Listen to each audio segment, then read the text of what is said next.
हे कृष्ण करुणा सिंधु दीनबंधो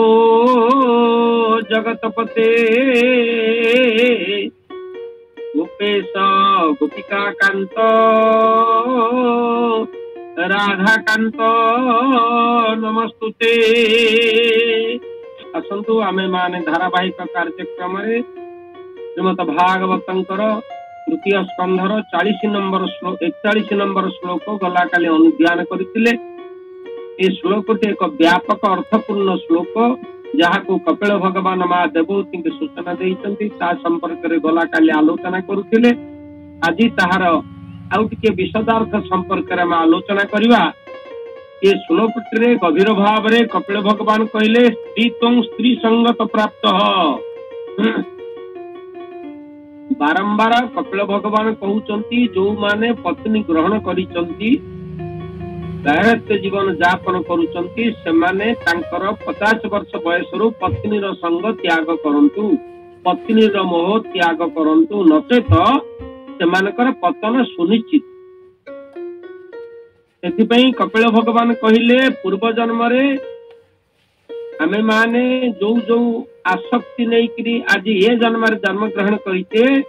जदि अंतिम पर्याय पर्यंत आमे माने स्त्री संग रे रहिबा एवं स्त्री रो मोहजनित प्रभाव हेतु आम मान को नारीत्व भाव प्राप्ति हवा पई पड़िबो, नारी ही जन्म ग्रहण करिया पड़िबो। पूर्व जन्म रे आम मानकर जो भली भाव थिला सेही भाव को नहीं आमे माने ए जन्म परिचालित करू। श्रीमद् भगवत गीता कहिले जंग जंग वापि स्मरण भावं योजत्यन्ते कलेवरं अंतमे वैतिकन्तेय सदा तद्भाव भावित। प्राणीर शरीर रु प्राण बाहर को गला बेलू तार जो प्रकार भाव थाए ताको सही गति प्राप्त। श्रीमद् भागवत सही कथा कहले प्राणीर प्राण जीवा काले जहा चिंतई हृदस्थले ताहाको मिले से ही गति हसी कहंती जदुपति। तेणु स्त्री सहित मोह जड़ित भाव रे रहिले प्राण गला बेलू स्त्री रो चिंता मन भितर जात हब। जेमितिका राजा भरत जड़ तांकर अंतिम पर्याय रे मृग प्रति तांकर मोह जात हिथिबा हेतु मृगरे जहु मन खिला गोविंद मृग शरीर से पाइला गोविंद। ठीक सही मर्मरे तांकर मृगजनी प्राप्त हैला। तेणु कपिल भगवान कहिले जो माने अंतिम पर्याय रे भगवत चिंतन भगवान को पदार बिंदरे मन देई नांती से माने केबे उद्धार होई परिबे नाही। एपरिक अनेक अनेक दृष्टांत मध्य देइचंती जीवन सारा अनेक सत्कर्म करी करी अंतिम पर्याय रे असत संग हेतु से मानकर पतन घटु। गोटा उदाहरण नेबा आमे माने बुझिबा पाई गोटा दृष्टांत ग्रहण करिबा। जने सन्यासी कुटीरटे निर्माण करी अरण्य भितर थिले। देखा गला तांकर कुटीर सामना रे आगरे आउ जणेकर घर तैयारी चलला। गोटे विशाल प्रसाद तैयारी चली। ए कथा लक्ष्य करी साधु जनक चिंता कले मु तो अरण्य भितर एकांत वास करूची ए भली एकांत स्थान रे वास करिया पई बोधे आउ जणे सन्यासी तांकर कुटीर निर्माण करूछन। किंतु देखा गला से सन्यासी नहंती से जणे नारी जणे रूपवती बारांगना जणे बेसिया एकांत स्थान रे पुरुष मान को विमोहित करी तांकठारु अर्थ उपार्जन करिबा पई सन्यासी आश्रम आगरे गोटे प्रासाद निर्माण करुछे। बड़ मन दुखरे पड़िले सन्यासी एकांत भाव में बास करुଥିଲି ईश्वर चिंता करिबा पई मो घर सामने बेचियाटी आसिक घर कलानी हौ ताकू तार ए जीवदशा परिवर्तन करने मोर कर्तव्य। वेश्यावृत्ति करुची से युवती जनक दिने सन्यासी से युवती जन को डाकिले बहुत सत्यान देले कहले आलोच्य एभली असत कर्म जीवन यापन करुचु पूर्व जन्म कौन करिथिलु ए जन्म रे असत कर्म करुचु निश्चित भाव में तोर नरकवास हब सावधान।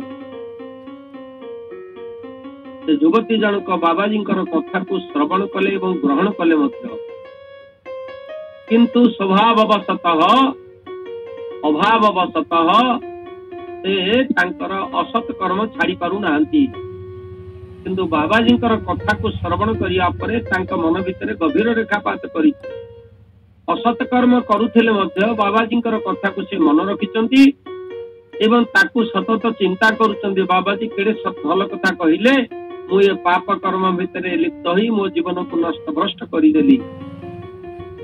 किंतु से पाप कर्म से छाड़ी पारुना। मनरे सत भावना थिले मध्य शरीर असत कार्य लिप्त हवा पाई बाध्य होउची कारण अभावग्रस्त है। एभली किछि दिन परे सन्यासी विचार कले कहले मु एते सत्यान प्रदान कली योटी नीरवरे लोतक पात करी ताकु श्रवण कला एवं ग्रहण कला बोली कहिला किंतु पुणी से असत कर्म करुची।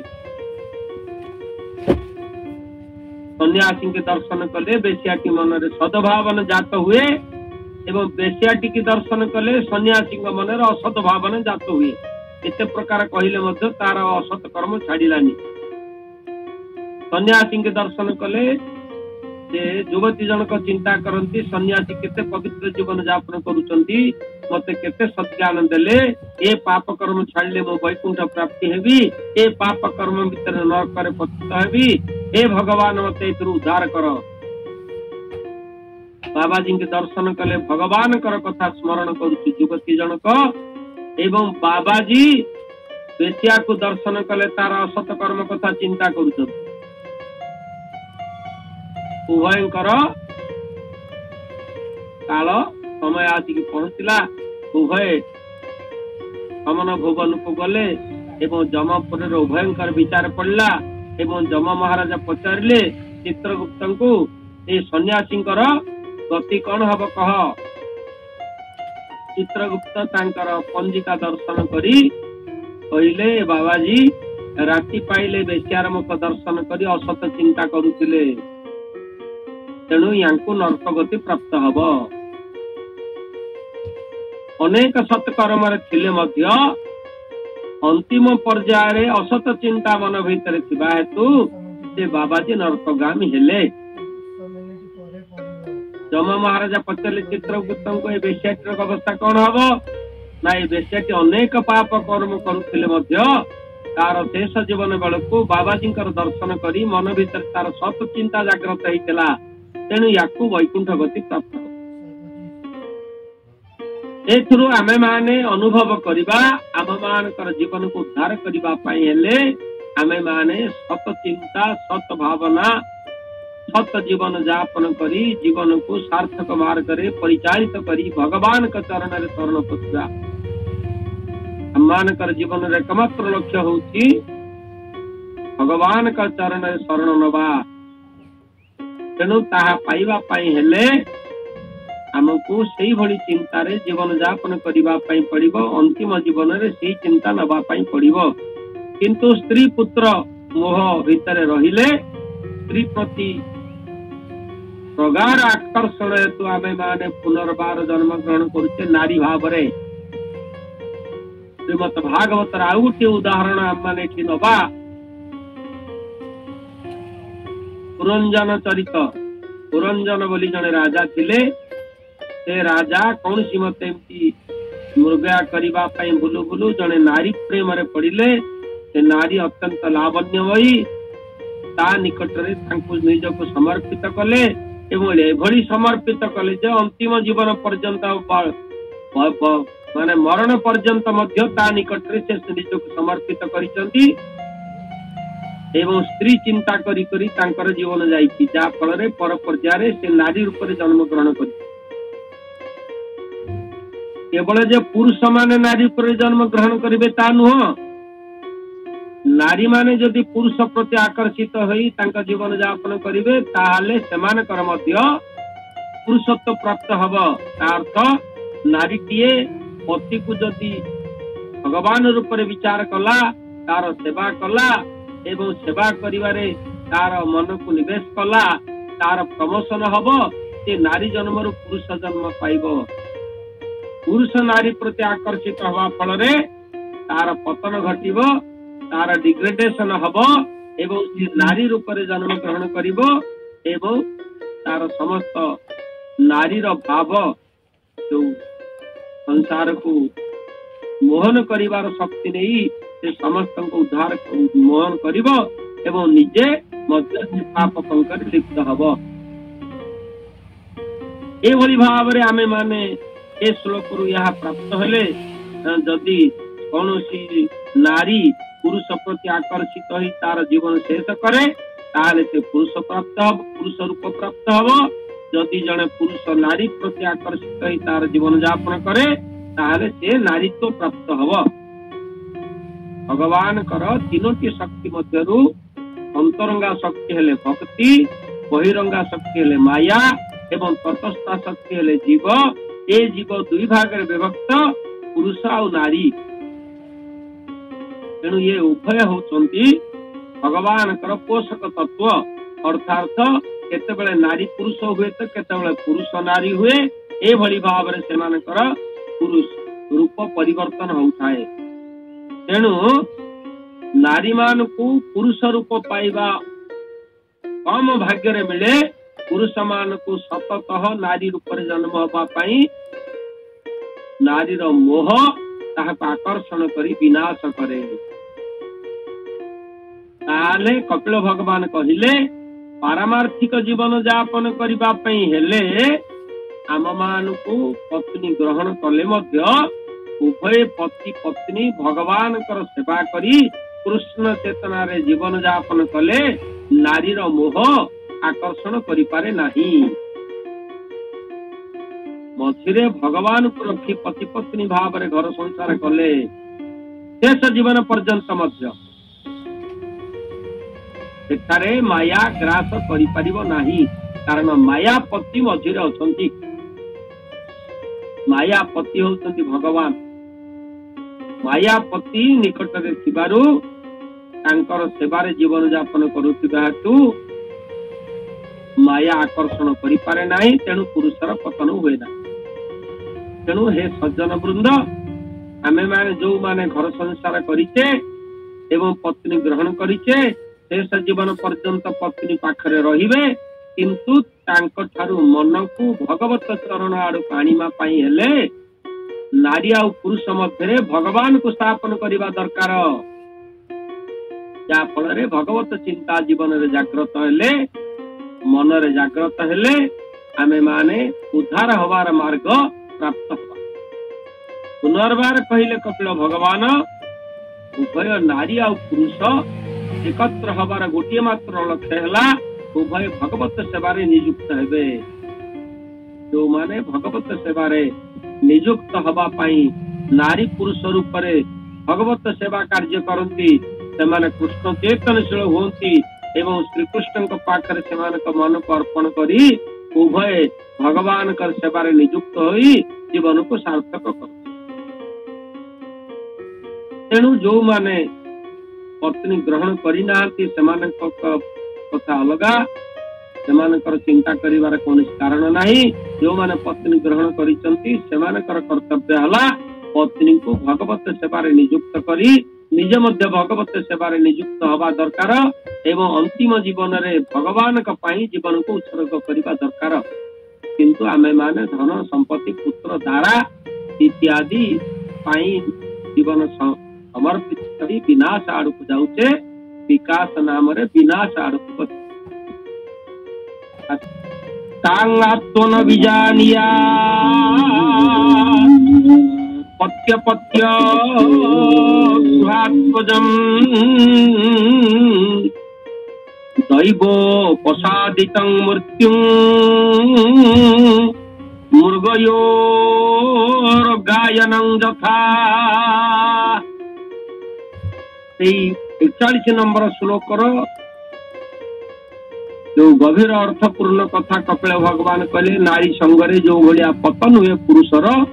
से कथा को ये श्लोक रे पुनर्बार कपिल भगवान कहिसंती। अरण्य भितरे गोटे शिकारी लुब्धक अर्थ शिकारी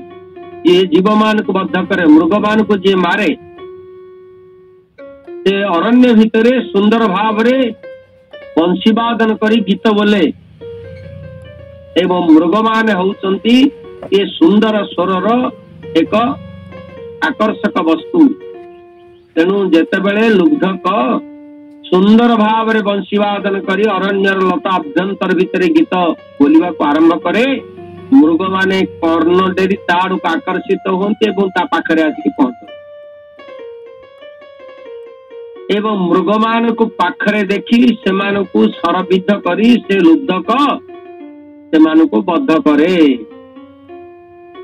ये भागवतर प्रसंग 24 गुरुर प्रसंग से कथा को एठी कपिल भगवान उत्थापन कले जे लुब्धक गीत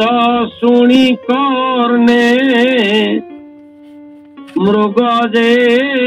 सने मरे बने बेश्यामानक गीत शुणी अरण्य ऋष्य श्रृंग मुनि बंदी होइले तांक पासे अशेष काम प्रलाल से। कपिल भगवान कहले जेमितिका अरण्य भितरे विचरण करुथिबा मृग माने लुब्धकर सुंदर गीत शुणी ता निकट को आसंती एवं ता शरीर प्राण दियंती ठीक सेमिति नारी तार कोमल मधुर एवं आकर्षणीय व्यवहार द्वारा पुरुष मान को आकर्षित करी तार काम पास रे बंदी करी पुरुष को नरक गति प्राप्त कराए। तेणु कपिल भगवान कहले नारी होची पुरुष पे नरकर द्वार खाली नारी सिना पुरुष पे नरकर द्वार बोली कहले भूल हम उभय उभय सया पुरुष मध्य नारी पे नरकर द्वार कारण पुरुषर प्रकृति नारी की मध्य पतन कराए। पुरुष यदि उत्तम प्रकृतिर उत्तम बुद्धि संपन्न हुए नारीर प्रमोशन हुए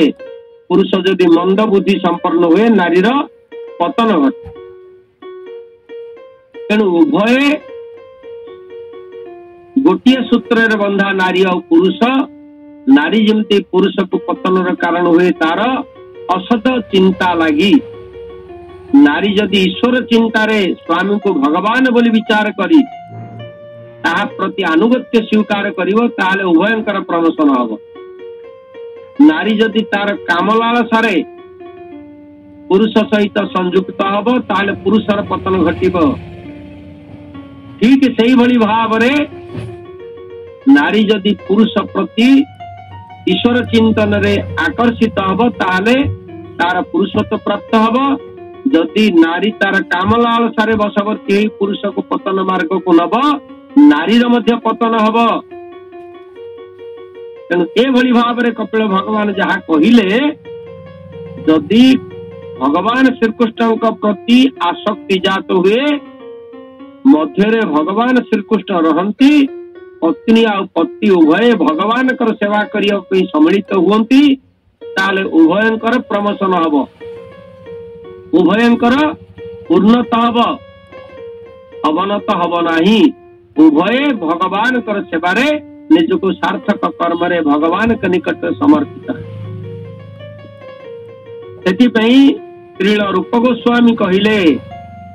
अनासक्तस्य वर्षिया विषयान् यथार्हं उपजुञ्जतः निर्बन्धः कृष्ण संबंधे युक्तं वैराग्यं उच्यते। अनासक्त भावरे विषयान् विषय प्रति अनासक्त भावरे श्रीकृष्ण चेतना रे जदि मन को निवेश करी पति पत्नी सेमानकर गृह संसार करती एवं सेमाने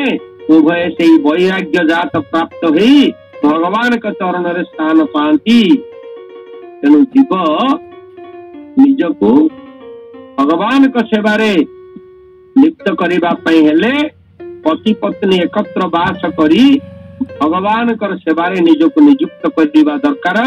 एवं संतान मान को मध्य सही मार्ग रे नियुक्त करिबा दरकार।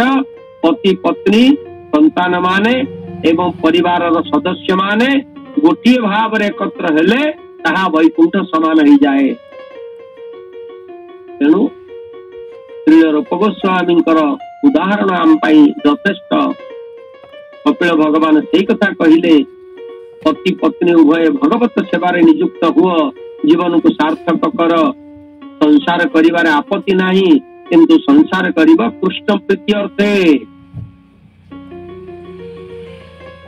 कृष्ण प्रीति अर्थे संसार कले से संसार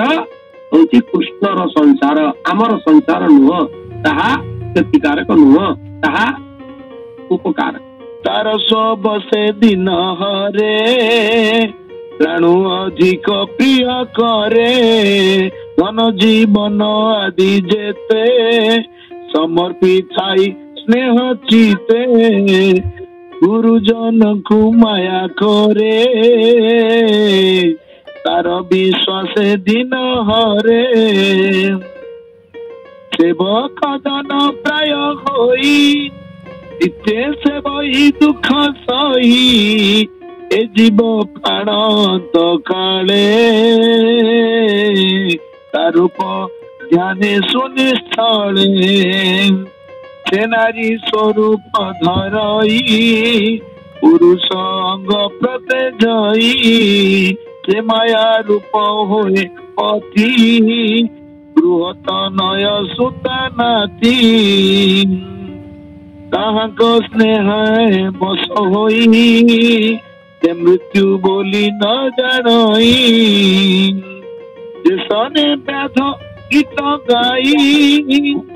मृगता शुणी तस होई गीतरे देई थाई मन न जाने आत्मा विनाशन गीतरे देई थाई मन न जाने आत्मा विनाशन।